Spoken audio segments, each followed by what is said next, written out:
नमस्कार। कल मैंने आपको दिल्ली की एक घटना बताई जिसमें एक व्यक्ति ने अनिल नाम के एक व्यक्ति को अपने कमरे में, जब वो आया तो उससे पूछा क्या खाओगे, उसने कहा मटन खाएंगे। वो गया, मटन खरीद कर लाया, मटन बनाया। उसके बाद खूब शराब पी, मटन रोटी खाई और उस 30-35 साल के आदमी ने उससे कहा कि अभी रुक जाओ, तुमको मुझे सज़ा देनी है। अपनी नानचक ले आया, जो मैंने बताया था कि दो लकड़ियों या दो स्टील के रॉड के बीच में वो चेन सी लगी होती है। नानचक ले आया और नानचक से उसने उसकी गर्दन को धीरे धीरे कसना शुरू किया। जब वो निढाल हो गया तो उसके सर को अपनी गोद में रख के उसके गले को रेतना शुरू किया। फिर एक चापड़ ले आया, चापड़ से 4-5 बार करके उसके गले को, उसके सिर को धड़ से अलग कर दिया। फिर उसके बाद उसे पैरों से उसे तोड़ के एक बड़ी टोकरी में रख के और तिहाड़ के गेट नंबर 3 पर 2-2:30 बजे रखाया। उसके बाद जब पुलिस को सूचना हुई तो फिर इंस्पेक्टर को फ़ोन करके कहा कि उस लाश का क्या किया। फिर उसके बाद कहा कि तुम्हारी हिम्मत हो या मैं चैलेंज करता हूँ, तुम मुझे पकड़ के दिखाओ। 2003 में भी मैंने तुम्हारे यहाँ एक लाश फेंकी थी, तुम उसमें भी कुछ भी नहीं उखाड़ पाए। और ये घटना जो मैंने कल बताई थी ये 19 अक्टूबर 2006 की थी। रात में 10 बजे ये उसका आगमन हुआ उस आदमी के घर, और उसके बाद करीब 2 बजे के आसपास वो लाश लेके निकला, इंजन वाली रेहड़ी के साथ। ख़राब हो गई, मंदिर पे खड़ा किया और उसके बाद फिर सिर पे उस टोकरी को रख के डीटीसी की बस से गया और तिहाड़ के गेट नंबर 3 के बाहर एक पीसीओ पर के बाहर उसने रख दिया और टेलीफोन करके बता भी दिया कि लाश रखी है, जाकर ले आओ। ये मैंने आपको कल तक बताया था। पुलिस के पास सिर्फ उसके हाथ में गुदा हुआ नाम अनिल, दूसरे हाथ में शिव और एक बिच्छू जैसा, इसके सिवा पुलिस के पास कोई क्लू नहीं था। जिन 2 जगहों से इंस्पेक्टर्स को फ़ोन किया गया था उसमें एक तो शराब पिए हुए था, उसको कुछ भी याद नहीं था। तिलक नगर वाले ऑपरेटर ने बताया कि हाँ एक आदमी आया था, एसेंट से वो बिहार का लग रहा था, 12 रुपये दिए और फिर चला गया। उसे यह कहा गया कि तुम देख के पहचान सकते हो। उसने कहा साहब फ़ोटो दिखाइए, मैं पहचानने की कोशिश करूँगा। यहीं पर वो समाप्त हो गया। उसके 6 महीने बाद तारीख थी 24 अप्रैल 2007। जगह वही दिल्ली की हैदरपुर बादली गांव की गली नंबर 2। रात के 9 बज रहे थे। मकान नंबर 155 से चिकन पकने की महक आ रही थी। अनिल का कातिल मौजूद था और उसने उस दिन के गेस्ट या उस दिन जिसके लिए उसने मटन पकाया था उससे बोला कि उपेंद्र चिकन पक चुका है, चलो खाते हैं। उपेंद्र फौरन थाली लेकर आ गया। दोनों ज़मीन पर बैठ गए, चिकन रोटी खाई, फिर बातें करने लगे। अचानक वो आदमी उठा और बोला रुको, अभी आता हूँ, तुम्हें सज़ा भी देनी है। सज़ा देनी है, ये सुनते ही उपेंद्र हंसने लगा। और जब तक वो मटन बनाता था इस बीच में दोनों बैठ के शराब पीते थे। पहली घटना में भी जो 6 महीने पहले हुई थी उसमें भी दोनों ने बैठ के छक के शराब पी थी। और जब उपेंद्र जोर जोर से हंसने लगा तो वो आदमी एक मोटी रस्सी लेकर आया। उसने उपेंद्र के हाथ पैर बांधे। तब भी उपेंद्र हंसता ही रहा, उसने विरोध भी नहीं किया। उसने कहा कितना मजाक करते हो भैया। उस आदमी ने कोने पड़े हुए अपने झोले से वही नानचक निकाला जो उसने अनिल के समय में निकाला था। उसमें उपेंद्र के गर्दन को फंसाया। उपेंद्र चीखने लगा और कहा छोड़ दो, ये सब क्या कर रहे हो। वो पूरी ताकत से नानचक को खींचता रहा। उपेंद्र की आवाज़ धीरे धीरे थमने लगी और वो जमीन पर पैर पटकने लगा। थोड़ी देर में उसका छटपटाना बंद हो गया। उस शख्स ने नानचक निकाल कर एक कोने में फेंका और गहरी सांस ली। कुछ देर बाद उठा और दूसरे कमरे से वही चापड़ या दरांती जिसे कहते हैं वो ले आया। उपेंद्र का सिर फिर पहले की तरह ही अपनी गोद में रखा और धीरे धीरे उसका गला रेतने लगा।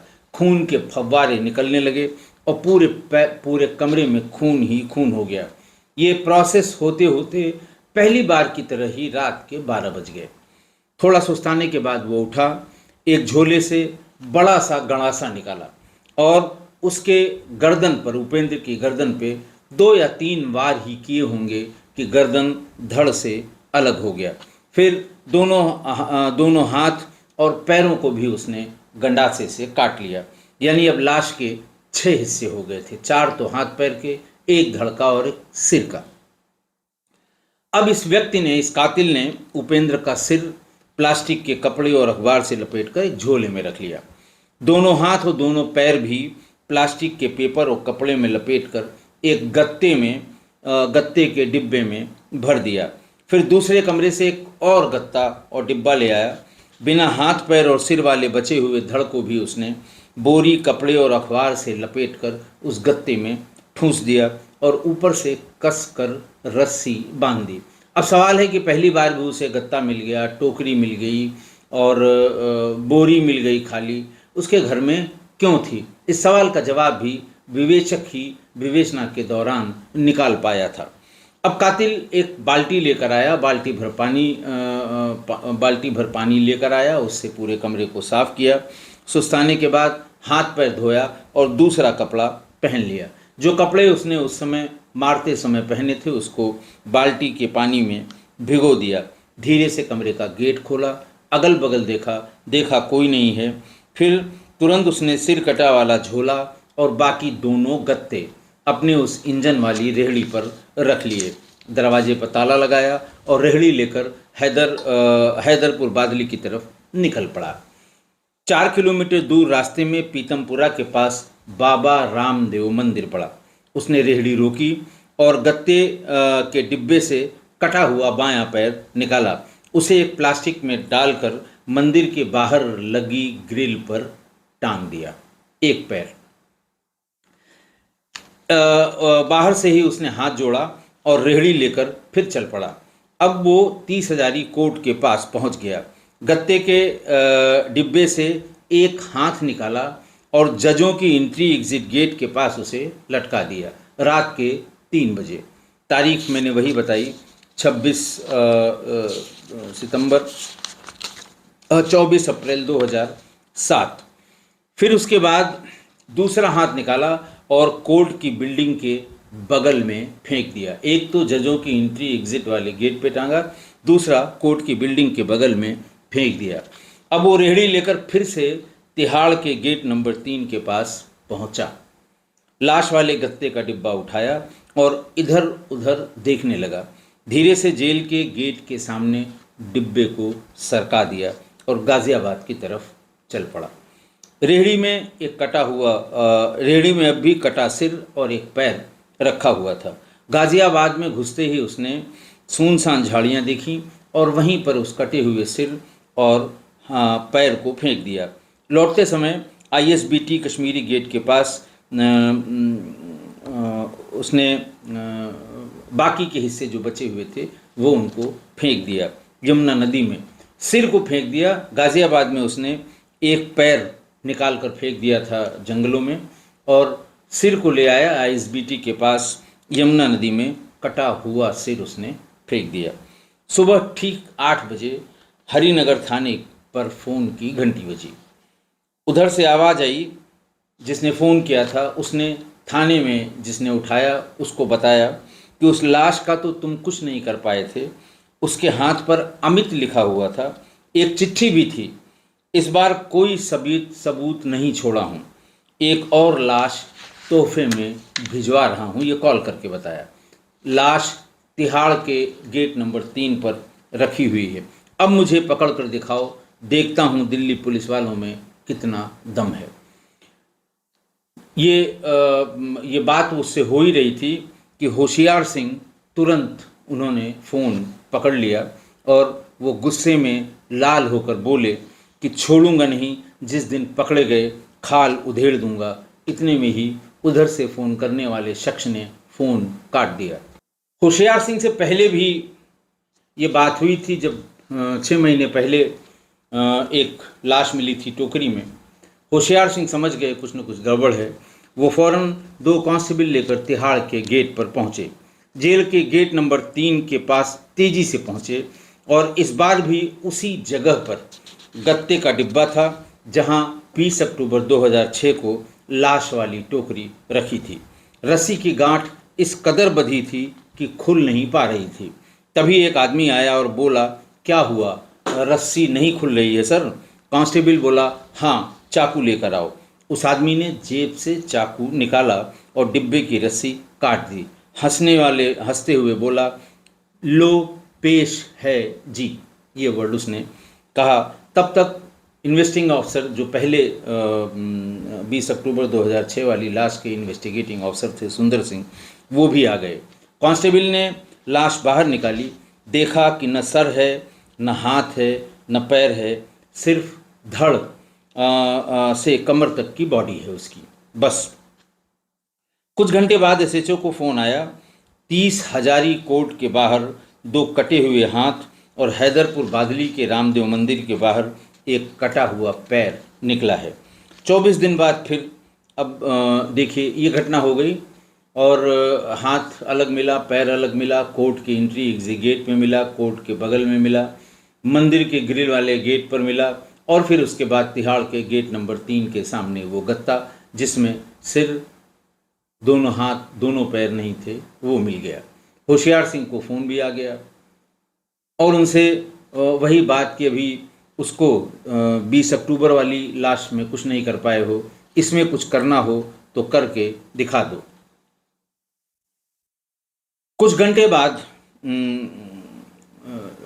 जब ये सारी बॉडी के पार्ट्स इकट्ठा हुए तो इकट्ठा करके, लेकिन सिर नहीं था, इकट्ठा करके इन सबको पोस्टमार्टम के लिए भेज दिया।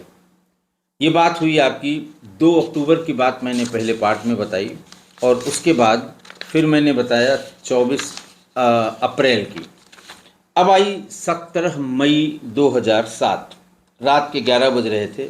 हैदरपुर के उसी कमरे में हट्टे कट्टे कातिल ने दिलीप नाम के लड़के से कहा, चलो आज पार्टी करते हैं। वही सेम डायलॉग। दोनों ने शराब पी, मटन ले आया, मटन बनाया और फिर मटन खाया।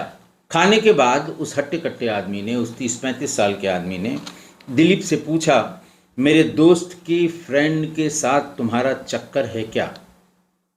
दिलीप बोला, नहीं चक्कर तो नहीं है, लेकिन हम दोनों बहुत दिन से दोस्त हैं और हम दोनों का बहुत पहले से संबंध है। अच्छा ठीक है, ऐसा उस व्यक्ति ने कहा जो पहले 2 बार इसी तरह कह चुका था और ये कहा कि तुम्हें भी सजा देनी पड़ेगी। दिलीप हंसते हुए बोला कि भैया पिछली बार भी आपने ऐसा ही कुछ कहा था। पिछली बार की याद दिलाई, तब भी उसने कहा था कुछ सज़ा देनी पड़ेगी, फिर लिटाया, हाथ पैर बांधा, फिर कहा चलो अच्छा ठीक है तुम्हें छोड़ते हैं, ऐसी गलती दोबारा मत करना। दोबारा फिर आया, फिर मटन खाया, फिर शराब पी, फिर मटन रोटी खाई और उसके बाद फिर उसने कहा कि तुम्हें सज़ा देनी है। वो झोले से नान चक ले आया, पहले दिलीप का हाथ पैर बांधा। वो उसने कोई विरोध नहीं किया, उसने कहा जैसा पहले इसने किया था वैसा ही कर रहा होगा। फिर नान चक से फंसाकर उसकी गर्दन तोड़ दी। कुछ देर तड़पने के बाद दिलीप शांत हो गया। उस शख्स ने लाश के कपड़े फाड़ कर फेंक दिए, झोले से दरांती निकाला और बड़ा फरसा निकाला और फिर लाश की गर्दन काटी, फिर हाथ पैर काटे। इस बार कातिल ने गुप्तांग भी काट दिया। आराम से लाश के टुकड़ों को गत्ते के अलग अलग 3 डिब्बों में भरा और गुप्तांग के गत्ते को छोटे डब्बे में पैक कर दिया।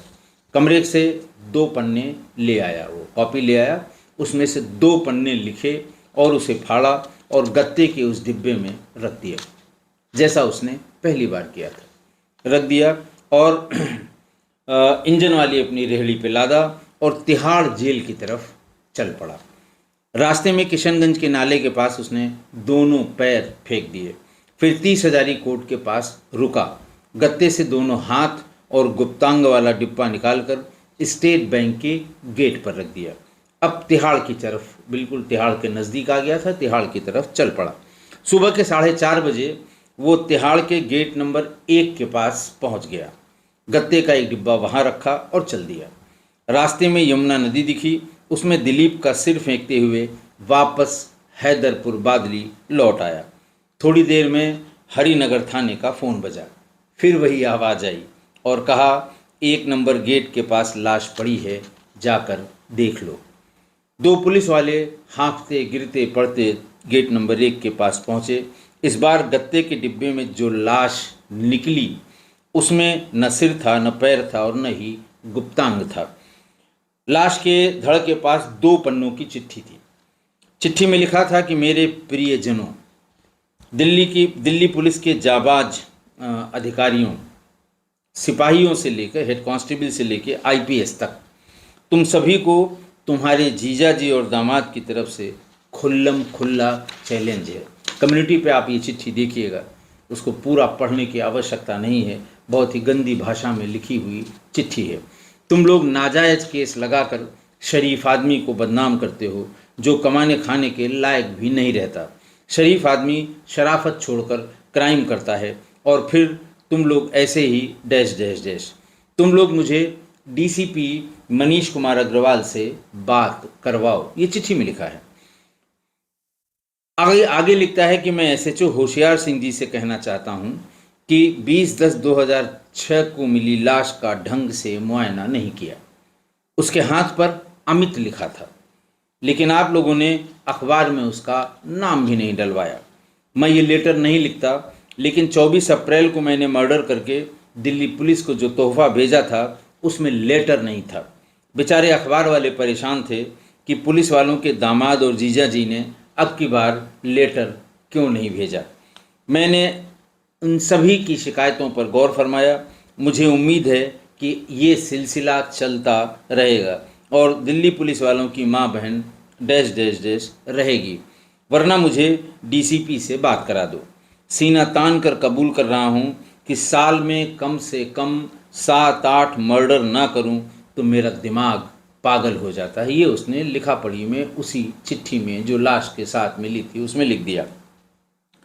इतना मर्डर करने वालों के ऊपर 50,000 का इनाम तो रख ही दो, ये फिर लिखा उसने आगे। या फिर ऊपर वालों से कहकर सीसी को ज़्यादा खूंखार और ख़तरनाक की उपाधि दे दो, ताकि इस खेल में मज़ा आए। शरीफ के बारे में अखबार और चैनल में दिखाते हो कि वो जन्मजात पेशेवर क्रिमिनल है। मैं अपने ऊपर इनाम जानने के लिए उत्सुक हूँ। ध्यान रखना कि मेरे काम के लायक इनाम होना चाहिए, वरना मेरी बेइज्जती होगी। तब मैं तुम्हारी और बेइज्जती करवा दूंगा। ये लेटर अखबार वालों को भी पढ़वा देना। आगे फिर समय पर तोहफा भेजता रहूँगा। तुम लोगों का जीजा जी और दामाद सीसी। अब इतना पढ़ने के बाद एक बार तो जो उसने पुलिस को लिखा, किसी तरह से समय बीतने के साथ वो बात लोगों को भूली, लेकिन चुभ रही थी। और फिर बहुत ज़्यादा चुभने वाली ये बात फिर से, यानी तीसरी लाश उसी तिहाड़ के गेट के सामने। फिर एसीपी हरगोविंद धालीवाल सब अफसरों को उन्होंने अपने कमरे में बुलाया और इन्वेस्टिगेटिंग ऑफिसर सुंदर सिंह यादव को बहुत लताड़ा। बोले, 1 साल में 3 लाशें तिहाड़ के जेल के गेट पर रखी गईं। किसी का सिर नहीं, 2 के हाथ पैर नहीं, 1 का प्राइवेट पार्ट भी गायब। ये सब कौन कर रहा है? तुम्हारे पास केस सॉल्व करने के लिए सिर्फ 3 दिन है, नहीं तो सभी का यहाँ से ट्रांसफ़र होना तय है। हड़बड़ाए पुलिस अफसर मीटिंग से निकले। उन्होंने केस की कड़ी से कड़ी को जोड़ना शुरू किया। अब पुलिस वालों के पास हाथ से लिखी हुई 2 चिट्ठी, कटी फटी लाशें, टोकरा, गत्ता, रस्सी और खून से सने हुए अखबार और रंग बिरंगे बच्चों के कपड़े, इतना सामान ही था। इसके अलावा उनके पास कुछ भी नहीं था विवेचना में आगे बढ़ने के लिए। इन्वेस्टिगेशन ऑफिसर यानी आईओ सुंदर सिंह अपने चैम्बर में पहुंचे और पन्ने पलटने लगे। उन्हें याद आया कि 20 अक्टूबर 2006 को पहली डेड बॉडी मिलने के बाद अखबारों में विज्ञापन छपवाया गया था कि तिहाड़ गेट नंबर 3 के पास, तिहाड़ जेल के गेट नंबर 3 के पास एक लावारिस लाश मिली है। उसके हाथ पर अमित नाम का टैटू है, दूसरे हाथ में शिव की तस्वीर और बिच्छू बने हैं। कुछ दिन बाद बिहार से एक फ़ोन भी आया था। इस शख्स ने कहा कि कि दरभंगा के लखनऊ थाना इलाके से एक व्यक्ति सालों से गायब है। उसके हाथ पर भी अमित के नाम का टैटू है। सुंदर सिंह उठे, 2 पुलिस वालों को लिया और कहा फौरन चलो, दरभंगा चलना है। एक टीम तुरंत तैयार हो गई। पुलिस टीम दरभंगा पहुंची तो पता चला कि वहां वो केस जो लखनऊ थाने का था वो बंद हो चुका है। जिस शख्स की लाश तिहाड़ जेल के बाहर मिली थी वो दरभंगा से गायब हुए व्यक्ति की नहीं थी। टीम फिर वापस दिल्ली आ गई। आईओ सुंदर सिंह सोचने लगे, लाश मिलने के बाद फ़ोन करने वाला खुद को उत्तर पूर्वी दिल्ली का बता रहा था। उस इलाके के पुराने बदमाशों की लिस्ट निकाली जाए। सुंदर सिंह ने उत्तर पूर्वी दिल्ली के 35 से ज़्यादा बदमाशों की लिस्ट निकाली और सबको हरिनगर थाने पर बुलवाया। सभी से बारी बारी पूछताछ शुरू हुई। सभी की location, call detail, police record और हुलिये के आधार पर उन सभी 35 में से एक व्यक्ति पर शक गहराया और उसका नाम था सतपाल। वो तिहाड़ जेल से सटे सागरपुर का रहने वाला था। आईओ को लगा कि सतपाल ही शायद इस पूरे खेल का मास्टरमाइंड हो। उन्होंने तुरंत 2 कांस्टेबल भेजकर सतपाल को थाने पर बुलाया। पहले बुला के छोड़ा गया था, फिर उसके बाद सारे लोगों के जितने रिकॉर्ड मिले थे उनको मिलाया गया था। जो घटना हुई थी दोनों, उनकी लोकेशन और बाकी चीज़ें निकाली गई थी। तब सतपाल पे शक हुआ। सतपाल से पूछा आईओ सुंदर सिंह ने कि तुम सच सच बता कि सारे मर्डर तूने ही किए हैं। सतपाल बोला, हुजूर मैं छोटी मोटी चोरियां करता हूं, मर्डर मैंने नहीं किया और न करता हूं। सुंदर सिंह ने पूछा कि 20 अक्टूबर की रात तू कहाँ था? सच बता वरना हड्डी तोड़ दूंगा। सतपाल ने हाथ जोड़ते हुए कहा कि मैं उस दिन नोएडा में था। मेरे फ़ोन की लोकेशन चेक कर लीजिए, रिश्तेदारों से पूछ लीजिए, मैं दिल्ली में नहीं था। पुलिस जांच से पता लगा कि मर्डर के दिन वाकई सतपाल नोएडा में ही था और फिर कई दिनों की पूछताछ के बाद पुलिस को उसे छोड़ना पड़ा। आईओ सुंदर यादव ने तुरंत head constable Rohitash, sub inspector Narendra पहलवान, एएसआई वीरेंद्र त्यागी को बुलाया और कहा कि अब हमें सिलसिलेवार कई एंगल पर इसकी जांच करनी पड़ेगी। वहां पर 4 एंगल निर्धारित किए गए। पहला, लाश टोकरी और फल के गत्ते में फेंकी जा रही है। इसका मतलब कातिल सब्जी मंडी में काम करने वाला कोई व्यक्ति हो सकता है। दूसरा, अखबार लिपटा हुआ है हर जो लाश मिली है उस पर, मतलब ये आदमी अखबार का काम भी करने वाला हो सकता है। तीसरा, रस्सी सब्जी की बोरियां बांधने वाली हैं। जितनी भी रस्सियां हर एक में प्रस्तुत जो मिली हैं वो सब्जी की बोरियां बांधने वाली हैं। इसके पीछे सब्जी मंडी में काम करने वाला कोई आदमी भी हो सकता है। चौथा, दोनों चिट्ठी की लिखावट एक जैसी है। कुछ शब्द ऐसे हैं जो सिर्फ बिहार के लोग ही बोलते हैं, इसलिए कातिल बिहार का रहने वाला भी हो सकता है। ये एक एंगल निर्धारित किया कि हम इसी एंगल पे अब काम करेंगे। पुलिस ने सबसे पहले ये पता करना शुरू किया कि इस पैटर्न पे पहले कब कब दिल्ली में मर्डर हुए हैं। सारे रिकॉर्ड्स देखने के बाद पता लगा कि 1998 और 2003 में 2 मर्डर ठीक इसी पैटर्न पर हुए हैं। एक मंगोलपुरी में और दूसरा आदर्श नगर थाने में 2 मुकदमे लिखे हुए हैं। इनमें भी डेड बॉडी के हाथ, पैर और सिर काटे गए थे और धड़ बरामद हुए थे। हेड कांस्टेबल रोहताश ने आदर्श नगर थाने से 98 के केस फाइल से आरोपी की फ़ोटो निकाली। जो आरोपी पकड़ा गया था, जिसे जेल भेजा गया था, उसका नाम था चंद्रकांत झा। अब शायद आप नाम से उसको लोकेट कर पाएंगे। ऐसे फ़ोटो को डोजियर फ़ोटो कहते हैं कि वो शायद जब वो जेल जाने से पहले पुलिस थाने पर रिकॉर्ड रखती है, और दूसरा थाने जिन्हें जेल में खींचा जाता है जेल के रिकॉर्ड के लिए, तो वो डोजियर फ़ोटो थी। पुलिस इस पासपोर्ट साइज़ की फ़ोटो को लेकर आज़ाद नगर मंडी के आसपास छानबीन करने लगी, लेकिन कुछ पता नहीं लगा। तभी आईओ सुंदर सिंह ने हेड कांस्टेबल रोहितास से कहा कि तिलक नगर में जो टेलीफोन बूथ से मेरे पास फ़ोन आया था, उसका जो बूथ ऑपरेटर था उसने उसे देखा था और ये कहा था कि फ़ोटो देखने पर मैं इसे पहचान सकता हूँ। उस दिन कि ये वही आदमी है जो उस दिन फ़ोन करने आया था या दूसरा आदमी है। Rohitash telephone booth operator Ram Babu Chaurasia के पास गया, उसे वो फ़ोटो दिखाई। फ़ोटो देखते ही ऑपरेटर बोला, हाँ कुछ कुछ इसी तरह दिखता था वो आदमी जो फ़ोन करने आया था। रोहिताश ने तुरंत ये बात आईओ को बताई और पूरी टीम ने मंडी के आसपास के इलाकों में तेजी से छानबीन शुरू कर दी। अनिल, उपेंद्र और दिलीप को मारने वाला कातिल अब तक पता नहीं लगा था, सिर्फ एक फ़ोटो के, जो इसी तरह के एक अपराध में पहले पकड़ा गया था। तो पुलिस के सामने ये बहुत बड़ा चैलेंज था कि आखिरकार कौन ऐसा कर रहा है और लाशों को तिहाड़ के सामने ही क्यों फेंक रहा है। मैंने आपको बताया कि वो उसकी फ़ोटोग्राफ लेके आईओ सुंदर यादव अपनी टीम की आज़ादपुर मंडी के अलग अलग गलियों में भेजा, और सबसे बड़ी सब्जी मंडी है एशिया की, आपको पता है। Head constable Rohitash, SI Narendra पहलवान और एसआई वीरेंद्र त्यागी के हाथ में ब्लैक एंड वाइट धुंधली सी वो फ़ोटो मौजूद थी जो जेल के रिकॉर्ड से मिली थी। हेड कांस्टेबल रोहिताश ने ये फ़ोटो आज़ादपुर मंडी वाले मुखबिर को दिखाई। फ़ोटो देखते ही वो बोला, ऐसा ही एक आदमी पहले मंडी के आसपास रहता था, पल्लेदारी का काम करता था, अब कहाँ है ये नहीं पता। जिस दिन ये दूसरी सूचना फ़ोटो के आधार पर मिली वो तारीख थी 18 मई 2007। एक एक दुकान में पुलिस वालों ने पूछना शुरू किया। शाम हो गई लेकिन चंद्रकांत झा का कोई पता नहीं चला। तभी एसआई नरेंद्र पहलवान ने एक और आदमी को फ़ोटो दिखाई। उसने फ़ोटो देखते हुए कहा कि सामने जो डॉक्टर का क्लिनिक दिखाई पड़ रहा है, ये आदमी वहाँ आता जाता है। मैं देखकर इसे अच्छी तरह से पहचान रहा हूँ।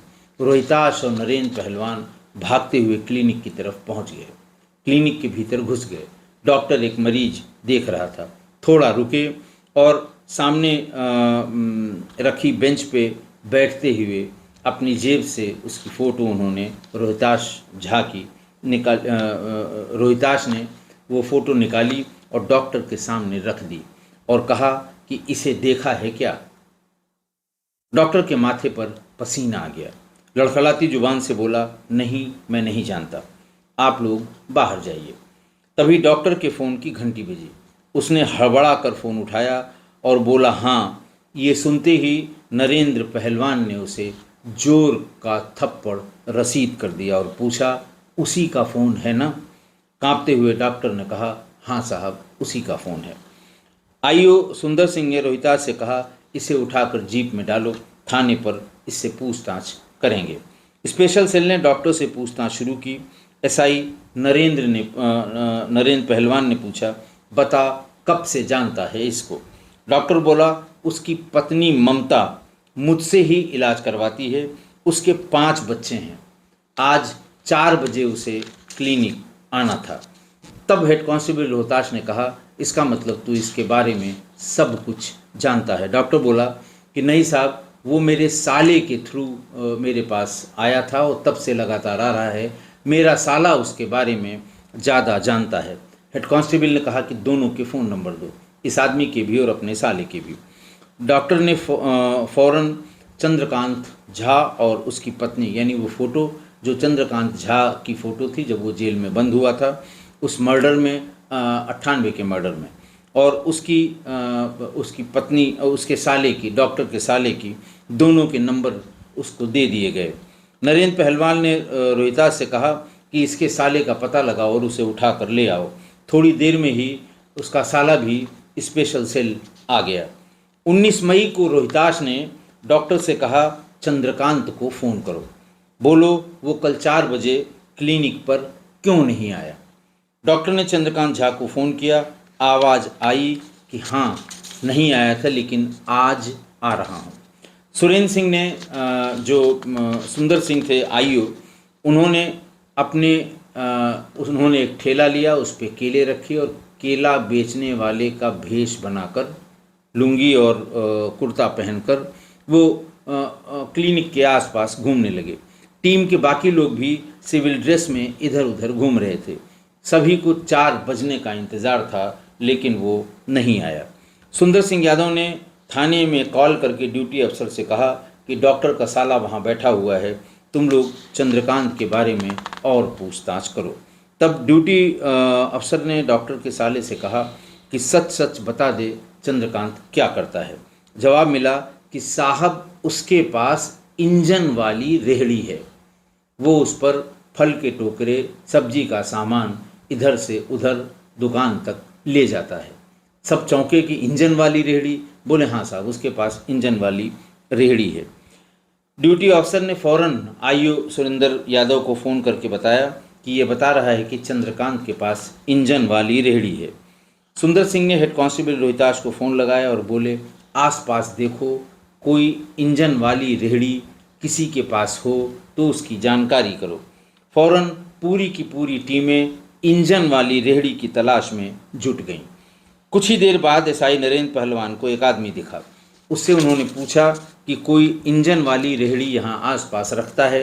उसने करीब के एक मकान पर इशारा करते हुए कहा कि हाँ, उस वाले घर में इंजन वाली रेहड़ी है।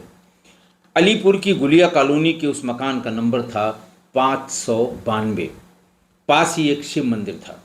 रोहिताश और बाकी पुलिस वाले दरवाज़ा खोलकर जैसे ही अंदर घुसे, देखा करीब 35 साल का सांवला से एक आदमी जमीन पर बैठकर हलवा खा रहा था। सामने 5 बच्चियां बैठी थीं और साथ ही एक महिला भी, शायद ये उसकी पत्नी और बच्चियां थीं। और रोहिताश ने उसे देखते ही एक जोरदार थप्पड़ रसीद कर दिया। गाली देते हुए कहा, तू चंद्रकांत है ना? वो आदमी तमतमाया हुआ बोला, नहीं, मैं तो विकास हूँ। रोहिताश ने 2 थप्पड़ और रसीद कर दिए। इतनी देर में सुंदर सिंह भी भागते हुए आ गए। जब उनको पता लगा कि रेहड़ी वाला इंजन वाला रेहड़ी भी मिल गया और एक आदमी जो उसी कद काठी का लेकिन अपना नाम विकास बता रहा था वो भी मिल गया, तो सुंदर सिंह आ गए। सुंदर सिंह को देखते हुए वो आदमी, जैसे ही उसने सुंदर सिंह को देखा, वो आदमी बोला, अच्छा तो आप हैं आईओ सुंदर सिंह, सही घर में आए हैं। मैं ही चंद्रकांत झा हूँ। आप बाजी जीत गए और मैं हार गया।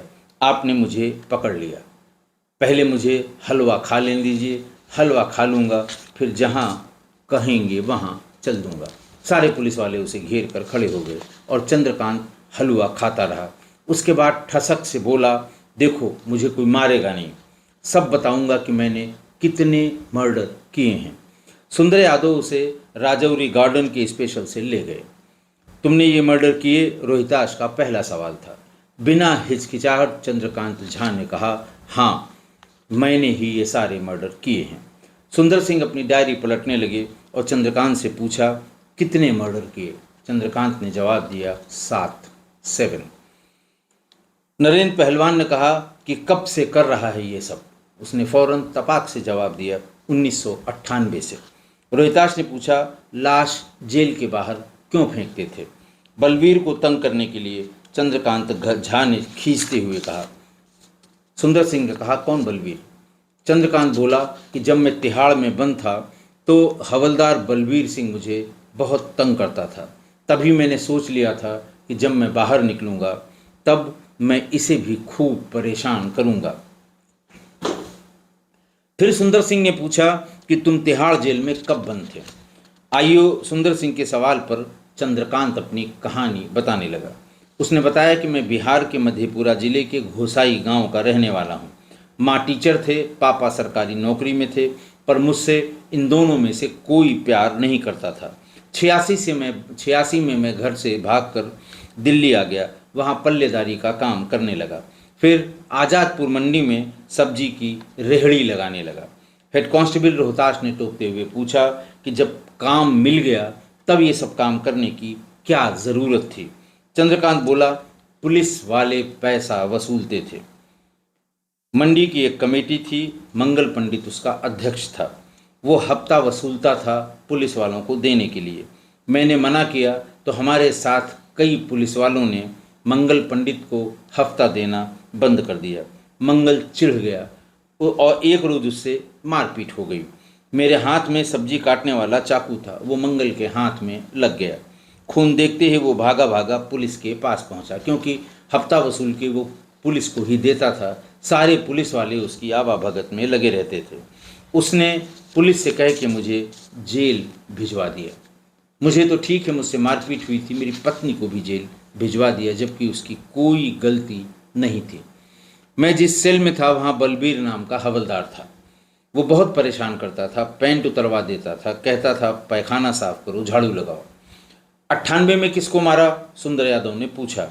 उसने कहा मंगल पंडित को, क्योंकि उसी की वजह से मैं बेगुनाह जेल गया था और पत्नी का कोई लेना देना नहीं, उसे भी इन लोगों ने जेल भिजवाया था। चंद्रकांत बोला कि जेल से आने के बाद मैं मंगल से मिला, दोनों में दोस्ती हो गई। फिर मैं गांव चला गया और घर वालों को बिना बताए अपनी एक ज़मीन बेच दी और उसका 1.5 लाख रुपए मुझे मिल गया। दिल्ली आया तो मंगल ने बताया कि उसे पैसों की सख्त ज़रूरत है। मैंने उसे पैसे दे दिए, लेकिन वो पैसा लौटा नहीं रहा था। वही धौंस देता था कि फिर बंद करा दूंगा अगर पैसा मांगा तो।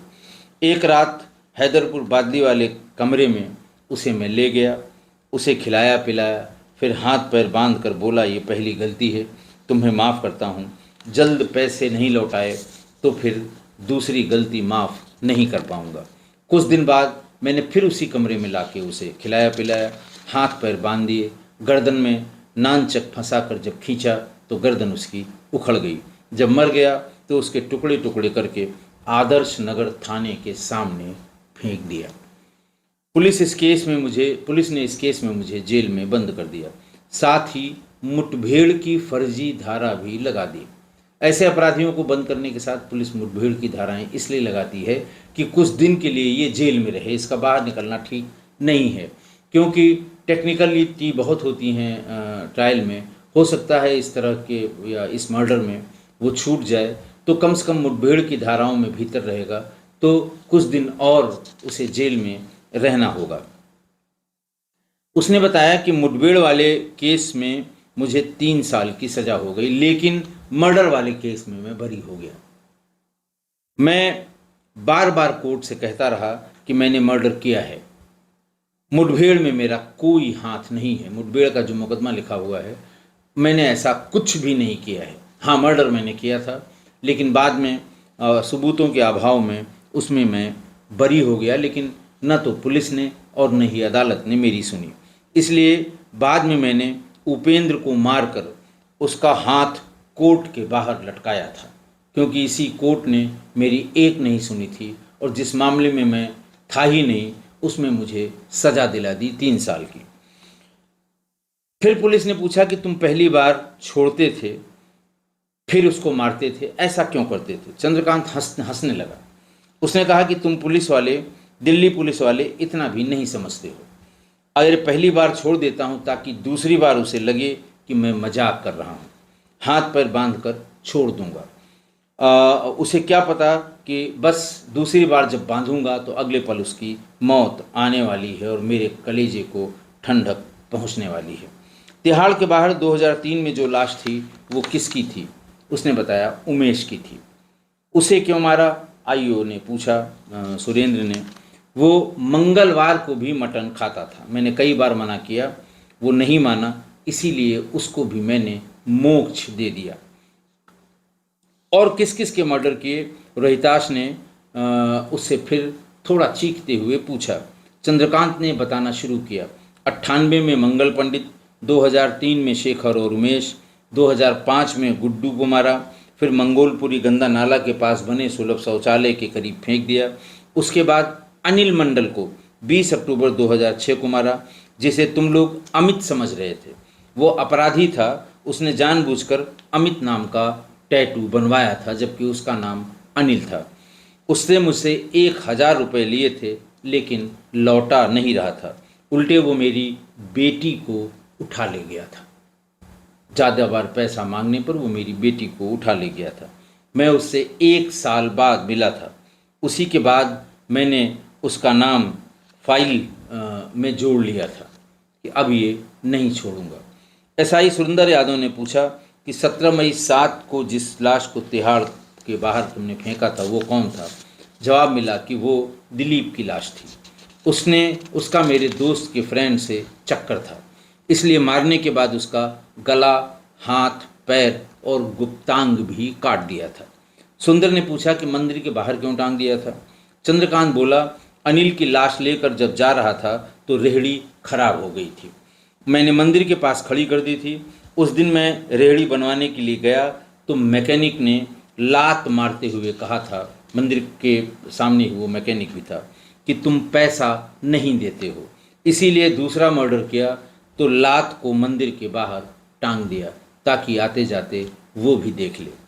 चिट्ठी क्यों लिखते थे? रोहिताश ने दोनों चिट्ठी दिखाते हुए कहा, जब पुलिस ने मुझे झूठे मुकदमे में फंसाकर जेल भेज दिया, पत्नी को भी जेल भेज दिया, फिर मैं तुम लोगों को क्यों न परेशान करूं, इसलिए चैलेंज करता था। तिहाड़ के गेट पर दूसरी वाली बॉडी को खोलने के लिए जो आदमी पास में आकर जिसने चाकू दिया था और चाकू से वो काटा था, वो मैं ही था। और तुम्हारे एसएचओ होशियार सिंह ने कहा था कि पुलिस के सामने पेश हो जाओ, तो मैं चाकू लेकर पेश हो गया। कैसे पुलिस वाले हो तुम लोग? और गाली दी वहीं पर कस्टडी में और कहा कि मैं सामने था और तुम पकड़ नहीं पाए। फिर पुलिस ने पूछा कि सीसी का क्या मतलब है? तुम हर बार अपनी चिट्ठी के बाद में सीसी ही लिखते थे। हंसते हुए उसने कहा, सीसी का मतलब है चंद्र, चंद्र, चंद्र ही चंद्र, ऐसा उसने बताया। फिर उन्होंने पूछा कि तुम नानचक में फंसाकर गर्दन कैसे तोड़ते हो? ये पूछा उनको एसीपी हरगोविंद सिंह धालीवाल ने। बेखौफ चंद्रकांत ने कहा, आप कुर्सी पर बैठो, मैं तोड़ कर दिखाता हूँ। चंद्रकांत एसीपी धालीवाल चुप हो गए। चंद्रकांत झा ने अपना जुर्म कबूल कर लिया, पर आईओ सुंदर सिंह इस सोच में पड़े थे कि कोई चश्मदीद गवाह नहीं है, हथियार भी अभी तक नहीं मिले हैं, कोई सबूत भी नहीं है। कल को ये कोर्ट में पलट गया तो बहुत मुश्किल होगी। जो लाशें तिहाड़ के बाहर फेंकी उनके सिर कहाँ हैं? उसने कहा, सिर सब में जमुना जी में फेंकता था। पूछा गया, जमुना जी में ही क्यों फेंकता था? उसने कहा, ताकि उनका भी कल्याण हो जाए, इसलिए। चंद्रकांत झा को गिरफ्तार हुए 3 दिन हो चुके थे। वो पुलिस कस्टडी में था। 23 मई को आईओ सुंदर सिंह चंद्रकांत झा को लेकर यमुना किनारे पहुँचे। सुबह से शाम तक कीचड़ में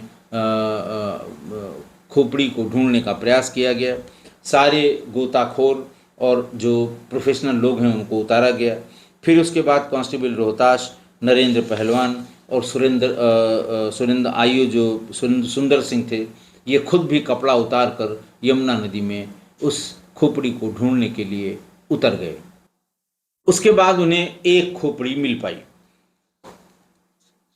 तब चंद्रकांत ने कहा कि खोपड़ी दिलीप की थी। उसे 18 मई 2007 को मारा था। खोपड़ी में कोई बाल नहीं थे। डीएनए जांच में खोपड़ी उपेंद्र की ही निकली, जिसका मर्डर 25 अप्रैल 2007 को हुआ था। खोपड़ी और लाश के डीएनए मैच कर गए।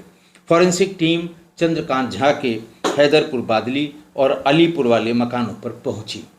दोनों ही मकानों के फर्श पर लगे खून के धब्बे के सैंपल लिए गए। कत्ल में इस्तेमाल नानचक, दरांती और गणासे को भी फॉरेंसिक जांच के लिए भेज दिया गया। अब मामला रोहिणी कोर्ट में ट्रायल पर आया। एडिशनल सेशन जज डॉक्टर कामिनी ला ने सुनवाई शुरू की। चंद्रकांत झा की तरफ से एडवोकेट दीपक शर्मा पेश हुए। वहीं दिल्ली पुलिस की तरफ से बड़े वकील अलग अलग तारीखों पे अलग अलग मुकदमों में उन लोगों ने जिरह करनी शुरू की। दिल्ली पुलिस के वकील ने कहा, लॉर्डशिप, ये सन की आदमी है, एक एक करके जाने कितने मर्डर इसने कर दिए। वो खुद कह रहा है कि अगर वो कम से कम साल में 7-8 मर्डर न कर ले तो वो पागल हो जाएगा। 20 अक्टूबर 2006, 18 मई 2007 की मिली चिट्ठियों से और चिट्ठियों के फिंगरप्रिंट से पता चल रहा है कि ये चिट्ठियाँ इसी ने खुद लिखी थीं। इसमें साफ साफ लिखा था कि साल में 7-8 मर्डर न कर लूँ तो इसका दिमाग पागल होने लगता है। जितनी बर्बरता से ये कत्ल करता था वो भयावह है। इसने गरीब मासूम लोगों का कत्ल किया है, ऐसे लोगों का जो अपने परिवार के इकलौते कमाने वाले थे। सब्जी मंडी में काम करते थे, रेहड़ी चलाते थे और फिर वकील ने उसके विरोध में ये तमाम दलीलें दी। मर्डर का तरीका बताया कि बहला फुसला कर, हर बार मटन खिलाकर और फिर नानचक से गर्दन तोड़कर उसके बाद हत्या करना और उसके बाद लाश को तिहाड़ के सामने फेंक देना, सिर को एक जगह नदी में फेंक देना, कभी कोर्ट के बाहर, कभी मंदिर के बाहर शरीर के अलग अलग अंग फेंक देना, इतनी बर्बरता कोई इंसान कैसे कर सकता है। खैर, दीपक शर्मा जो बचाव पक्ष के वकील थे, उनको भी जो कुछ कहना था उन्होंने कहा, लेकिन कोर्ट ने उस समय कहा कि पहले इन दोनों चिट्ठियों की फॉरेंसिक जांच कराइए हैंडराइटिंग एक्सपर्ट से। जांच में साबित हुआ कि फिंगरप्रिंट और हैंडराइटिंग दोनों ही चंद्रकांत झा के हैं। चिट्ठी पर जो खून के सैंपल मिले, उनका ब्लड ग्रुप इन लाशों से मैच कर गया जिसमें उसने ये चिट्ठी लिखी थी। फिर चंद्रकांत झा के वकील दीपक शर्मा के पास दलील के लिए कुछ बचा नहीं था। कोर्ट में बहस पूरी हो गई थी और कोर्ट ने कहा कि चंद्रकांत झा एक एक करके बर्बरता से इसने ये सभी कत्ल किए हैं। और फिर उसको जो माननीय जज थी कामिनी लॉ मैडम, उन्होंने उसको रेयरेस्ट ऑफ रेयर माना।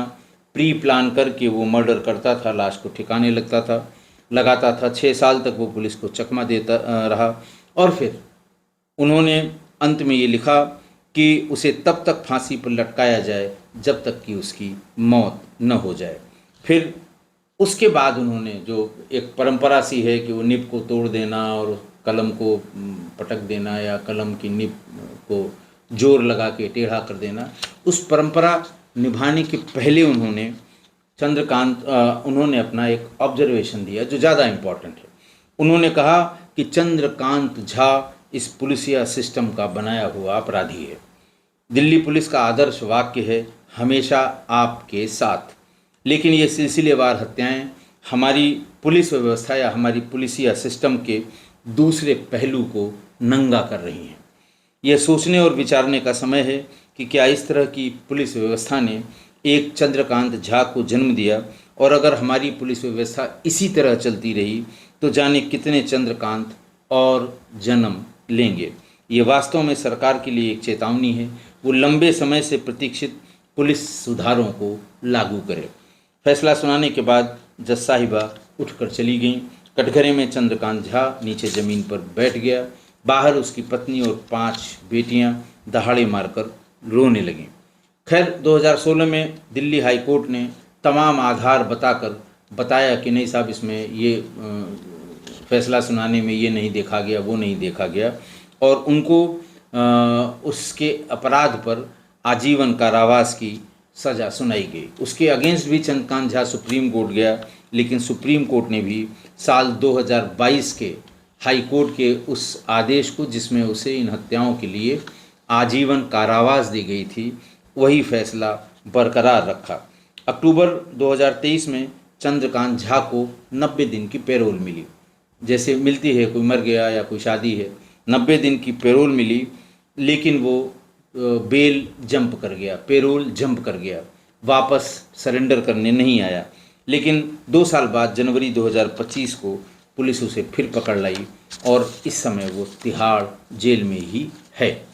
ये पूरा वाकया, वैसे मैंने आपको बताया कि पहले सीरियल किलर्स के एक उसमें मैंने भीड़ में इतना डिटेल मेरे पास नहीं था, लेकिन अब जो अदालत के कागज़ हैं, इन्वेस्टिगेटिंग ऑफिसर्स के जो बयान हैं, एसीपी सुंदर सिंह यादव जो अब रिटायर हो गए हैं, इंस्पेक्टर रोहिताश, दीपक शर्मा जो बचाव पक्ष के वकील थे, सरकारी वकील, और इन सब लोगों से बातचीत करके इस पूरी घटना को तार मतलब उसका नीर-छीर विश्लेषण किया गया। आज की घटना, माननीय जज कामिनी लॉ ने फांसी की सज़ा देते हुए, सज़ा तो खैर ठीक है, उसमें अपराध के बारे में बताया गया और फिर सज़ा दे दी गई, लेकिन जो ऑब्जर्वेशन दिए वो सबसे ज़रूरी, सबसे इम्पॉर्टेंट हैं। उन्होंने कहा कि चंद्रकांत झा पुलिसिया सिस्टम का बनाया हुआ अपराधी है। इसी पुलिसिया सिस्टम ने चंद्रकांत झा जैसे अपराधी को जन्म दिया है, और अगर इस सिस्टम में सुधार नहीं हुआ तो जाने कितने चंद्रकांत झा पैदा होते रहेंगे, इन्हें रोकना मुश्किल हो जाएगा। ये बहुत इतना पूरा केस सुनने के बाद, देखिए, मेरा अपना व्यक्तिगत मानना है, डिस्ट्रिक्ट कोर्ट में या लोअर कोर्ट में जो सुनवाई करते हैं जज साहबान, वो जैसे वो कहते हैं ना कि केस की वो नस नस से वाकिफ़ हो जाते हैं। सुनवाई में, गवाहों में, क्रॉस एग्जामिनेशन में, चीफ लिखाने में उन्हें अंदाज़ लग जाता है कि कौन क्या है, कैसे है, और किस कमी का फ़ायदा, इन्वेस्टिगेशन की किस कमी का फ़ायदा अपराधी के लिए बचाव पक्ष के वकील कर रहे हैं। तो असलियत उन्हीं को पता होती है, बाकी सब तो उन्हीं के कागज़ों पे हाई कोर्ट और सुप्रीम कोर्ट में बहसबाजी हुआ करती है। लेकिन असल में अगर कोई अपराध को, अपराधी को, तरीके को, इन्वेस्टिगेशन को, इन सब को अगर कोई जानता है तो ट्रायल करने वाला लोअर कोर्ट या डिस्ट्रिक्ट कोर्ट का जज ही होता है। मैं लॉर्डशिप कॉमनी लॉ मैडम से पूरी तरह से सहमत हूँ। इसी पुलिसिया अत्याचार ने जाने कितने अपराधियों को जन्म दिया। आप केवल चंबल के डकैतों पे निगाह डाल लें, केवल और केवल चंबल के डकैतों पे। क्या निर्भय गुजर, क्या फूलन देवी, क्या मान सिंह, आप लाइन से अगर देख लें तो ये सब पुलिसिया अत्याचार के जन्मे हुए डकैत हैं। कभी न कभी इनके साथ अत्याचार हुआ और फिर वो बागी, वहाँ तो कहते हैं साहब बागी हो गए और चंबल में कूद पड़े। ये तो एक जगह की बात मैं बता रहा हूँ, चंबल की। अपने समाज में देख लीजिए कि रस्सी का सांप बना के पुलिस ने, और जैसे वो कहते हैं ना कि ककड़ी चोर को तलवार से मार दिया और फिर उसका अपराधी बनना तय हो जाता है। तो ये सब पुलिसिया जाति की उपज हैं और ये बाद में कहीं न कहीं समाज और पुलिस पर कहर बनकर टूटे और दोनों का नुकसान इन्होंने किया। पुलिस रिफॉर्म्स की बहुत सी बातें हुई। 34 साल के अपने पुलिस कैरियर में हर युग, जिस किसी भी अधिकारी का युग आता था, बस वो यही कहता था कि नहीं नहीं अब काफ़ी सुधार हो रहा है। और ऐसा इंतज़ार करते करते 34 साल हो गए। प्रकाश सिंह साहब ने तो अपनी ज़िंदगी का बहुत बड़ा हिस्सा पुलिस रिफॉर्म्स के लिए, जिसको कहते हैं, हवन कर दिया। कहाँ कहाँ नहीं लड़े वो। सुप्रीम कोर्ट से उन्होंने सभी राज्यों को निर्देश भी रिफॉर्म्स के बारे में दिलवा दिए, लेकिन पुलिस जस की तस है, मजाल है कि सुधर जाए।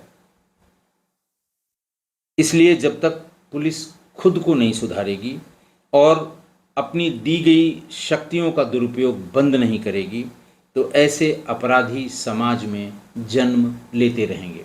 आशा है आप मेरी इस बात से सहमत होंगे। आज के लिए इतना ही। बहुत बहुत धन्यवाद।